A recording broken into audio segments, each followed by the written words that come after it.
The FBI admits Joe Biden took bribes while serving as Barack Obama's vice president.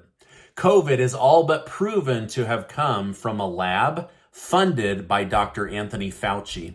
Trump asserts a very strong defense for having classified documents, plus the Federal Reserve pauses raising interest rates for at least 1 quarter. Thank you so much for liking and sharing these videos. It really helps me out, so thank you so much. Also, at the end of this video, I'll tell you how to enter to be one of the winners of the $5,000 cash giveaway Casey and I are doing. For the first time since January of 2022, the Federal Reserve has decided not to raise interest rates. While 2 more smaller increases are still likely later this year, a pause shows that the Federal Reserve believes they are finally getting a grasp on inflation. Federal Bank Chairman Jerome Powell stated, "As we get closer and closer to our destination, the targeted interest rate, it's reasonable, it's common sense to go a little slower. But when will rates start to drop? Nobody really knows. Currently, estimates show that we will have a weaker economy over the next 12 months, and so likely they won't lower interest rates until sometime in 2024. As previously stated, the lower the interest rates drop, the lower prices will go on items you buy regularly. So it's something that we are interested in, but as of right now, they're still trying to get inflation under control." Well, Wall Street and the stock market reacted negatively to this positive news. They liked the fact that there was a pause, but once Jerome Powell mentioned there might be 2 increases later in the year, the market actually reacted negatively and went down. Just as I suspected, Republican Senator Ted Cruz has asked point blank to FBI higher-ups if they possess the 17 audio recordings between the Biden family and the executive of Burisma Energy about the $10 million given to the Biden family. The FBI Deputy Director Paul Abbott responded, "I'm not going to get further into it." Cruz took the dull response as an insult, claiming the FBI is ruining their reputation by not being forthcoming about the bribery money from the sitting president. He also said that they're ruining credibility with the American people. The FBI is an incredible institution who is ruining their own reputation. Now, later, under Senator Josh Hawley of Missouri, Director Abbott admitted the FBI knows of the Obama-era bribery and has the 17 recordings, but doesn't wish to release them because they fear for the life of the Burisma executive that gave $10 million to Joe Biden and Hunter Biden. Hawley said, "So risking telling the truth that the sitting president is corrupt and took bribes while vice president is less important than protecting the life of somebody who may or may not be at risk." So basically, they're saying, we're trying to cover this up with the American people, not to protect Joe Biden, but to protect the life of the person who bribed him. Now, let me know in the comments down below, if Joe Biden sold out the country to enrich his family by $10 million, do you want 100% evidence of that? Or do you think it's more important to protect this Ukrainian energy worker's life and lie to the American people? Let me know down below. All right, now, Deputy Abbott wasn't the only one questioned regarding the topic. Reporter Stephen Nelson asked President Biden point blank if there are tapes that show he accepted the bribe. Biden ignored Nelson and walked past him. Then he turned back and smiled, that Joe Biden smile, and said that he wouldn't be answering the question. He also declined to talk about having President Trump arrested through the DOJ. Now, speaking of this arrest, Trump has accused the Biden admin of charging him to cover up the news regarding Biden's alleged bribery scheme.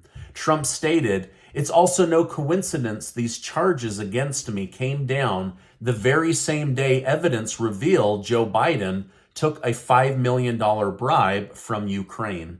White House Press Secretary Karine Jean-Pierre responded to these claims by stating that Joe Biden was not involved at all and that he let the DOJ work independently. So basically they're saying Biden has no idea what's going on in the Department of Justice and was not the one that instigated having his political opponent arrested and having 37 fraud charges brought against him. But Trump says that he has a mounting defense that will protect him against these 37 charges.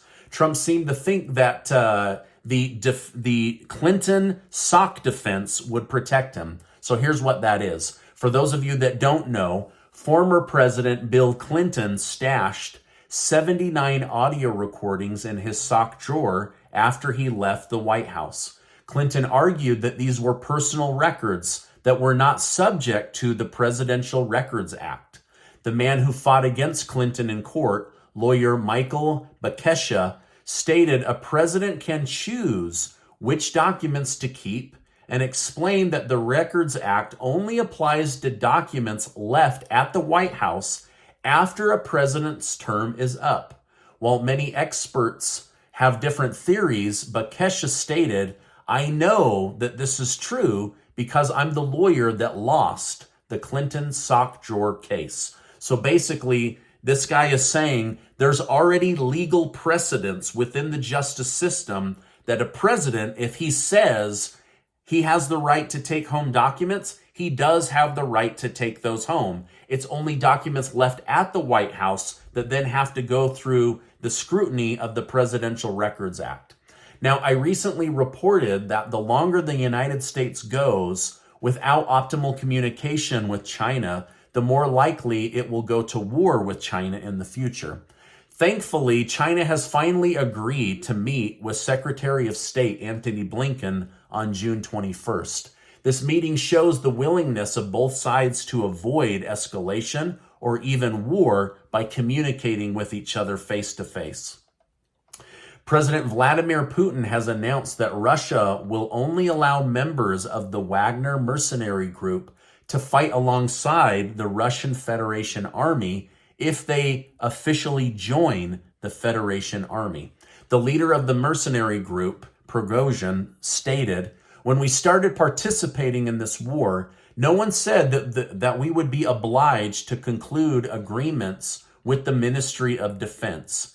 None of the Wagner fighters is ready to go down the same path of shame again, and so no one will sign contracts." So for those of you who don't know, there's been a feud between the mercenary group and the Russian Federation Army, and now Prigozhin is saying, we're not going to go to war as official members of the Russian Federation Army. You're going to have to conscript us or count us out.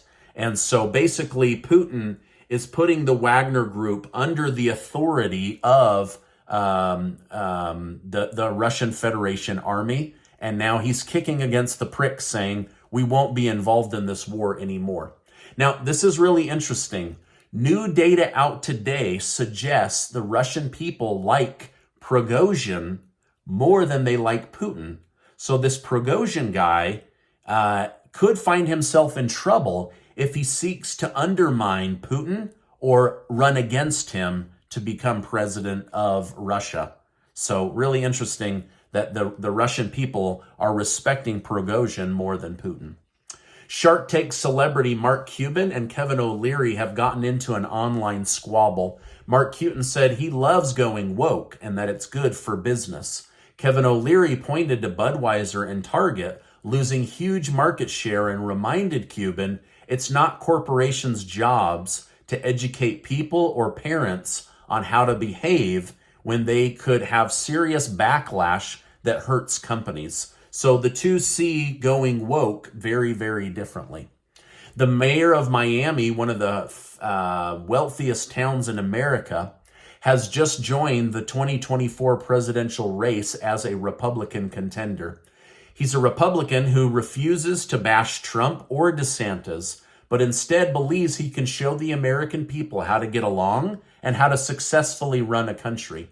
However, many believe that he's jumped into the race to possibly be selected as Trump's vice presidential pick and get his name out on a national level.